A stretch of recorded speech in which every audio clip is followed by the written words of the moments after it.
Абай Құнанбаевтың даналық сөздерін ұсынамыз. Ұйықтап жатқан жүректі ән оятар, әннің татты оралған мәні оятар. Құлақтан кіріп бойдалар, жақсы әнмен тәтті күй.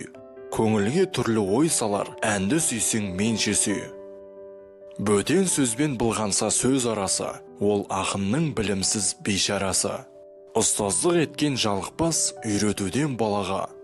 Естілердің айтқан сөздерін ескеріп жүрген кісі өзі де есті болады. Тегінде адам баласынан ақыл, ғылым, ар, мінез деген нәрселермен озады. Одан басқа нәрсемен оздым ой демектің бәрі де ақымақшылық.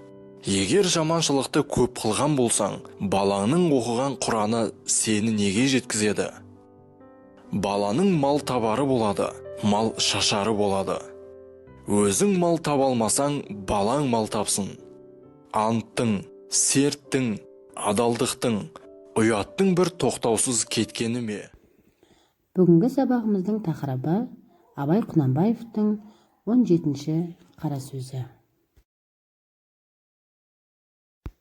Сабағымыздың оқу мақсаты Абайдың шығармалары мен қара сөздеріндегі философиялық көзқарасын оқып, талдау арқылы мейірім, әділет, шапағат, ар ұят ұялаған жылы жүректі, жан және бұл адам жылы жүректің жетекшісі болған нұрлы ақыл мен ыстық қайраттың иесі толық адам бейнесін жасау, эссе, әңгіме, өлең, әдеби және еркін тақырыптарға шығарма жазу.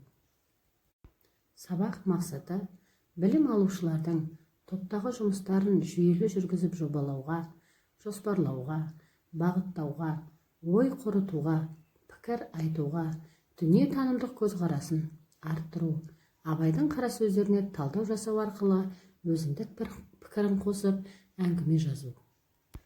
Сабағымыздың бағалау критерийлері. Абайдың 17-ші қара сөзіндегі шығармадағы көтерілген мәселелерге талдау жасайды, өзіндік пікірін қосып айтады. Құндылықтар. Топта, жұпта жұмыс жасай білу, өз білімін жетілдіріп отыру, тілге деген құрметін арттыру, өзге елдің мәдениетін құрметтеу. Сабақтың басы қызығушылықты ояту, яғни топтық жұмыс. Оқушылар тақырыпқа қатысты берілген Абайдың 17-ші қара сөзін топпен талдау, баяндау. Сабақтың ортасы мағынаны тану, жұптық жұмыс. Бірінші тапсырмамыз 17-ші қара сөзін талдау. Мәселесі адамдыққа үйрету. Түрі айтыс, талас түрінде. Мақсатымыз өсиет, ғибрат қалдыру. Сабақтың соңы рефлексия, мендік пікір. Мені таңғалдырғаны, мені түңілдіргені, мені қуантқаны, мені өкінткені. Үйге берілген тапсырма Абай Құнанбаевтың 32-ші қара сөзін оқып, талдап келу.